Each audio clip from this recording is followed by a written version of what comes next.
प्रधानमंत्री नरेंद्र मोदी ने पुडुचेरी में विभिन्न परियोजनाओं का उद्घाटन और शिलान्यास किया। इस दौरान पुडुचेरी की उपराज्यपाल तमिलसाई सुंदरराजन भी मौजूद रहीं। प्रधानमंत्री मोदी ने इस दौरान पुडुचेरी विकास के लिए हर संभव समर्थन का आश्वासन दिया और साथ ही उन्होंने कांग्रेस पर हमला बोला। उन्होंने कहा कि हमारे औपनिवेशिक शासकों की बांटो और राज करो की नीति थी। कांग्रेस की बांटो, झूठ बोलो और राज करो की नीति है। वो झूठ बोलने में गोल्ड, सिल्वर और ब्रॉन्ज मेडल विजेता हैं।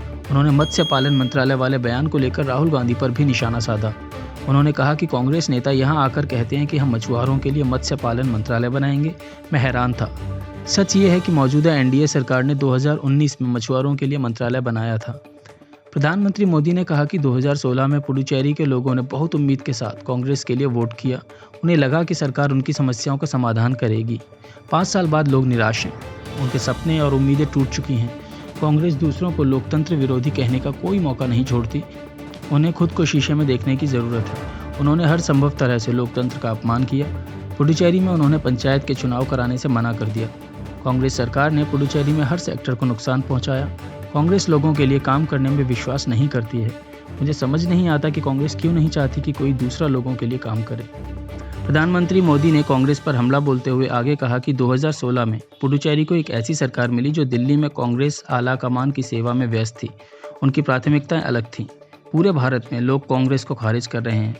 संसद में उनकी सीटें इतिहास में अब तक सबसे कम हैं। सामंती राजनीति, वंशवाद की राजनीति, संरक्षण की राजनीति की कांग्रेस संस्कृति समाप्त हो रही है। बता दें कि प्रधानमंत्री का केंद्र शासित प्रदेश पुडुचेरी के दौरे पर ऐसे समय आए हैं जब हाल में यहाँ काबिज कांग्रेस नीति सरकार गिर गई है।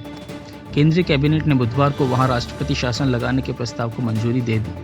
मुख्यमंत्री वी नारायणसामी के इस्तीफे के बाद किसी भी पार्टी ने सरकार बनाने का दावा नहीं किया। इसके बाद उपराज्यपाल ने राष्ट्रपति शासन की सिफारिश की, जिसे केंद्रीय कैबिनेट ने मंजूरी दे दी है। बता दें कि यहाँ इस साल चुनाव भी होने हैं। प्रधानमंत्री ने इस दौरान कहा कि हेल्थ केयर सेक्टर आने वाले समय में मुख्य भूमिका निभाएगा। जो देश स्वास्थ्य में निवेश करेंगे वो चमकेंगे। इस साल के बजट में स्वास्थ्य सेक्टर को बड़ी बढ़त मिली है। उन्होंने यह भी कहा कि सभी को गुणवत्तापूर्ण स्वास्थ्य देखभाल प्रदान करने के उद्देश्य के अनुरूप वे जिपमर में ब्लड सेंटर का उद्घाटन कर रहा हूं।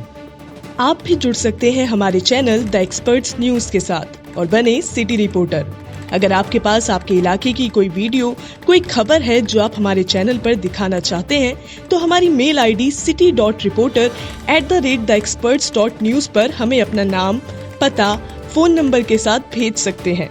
और आप हमें नीचे दिए लिंक्स पर भी फॉलो कर सकते हैं।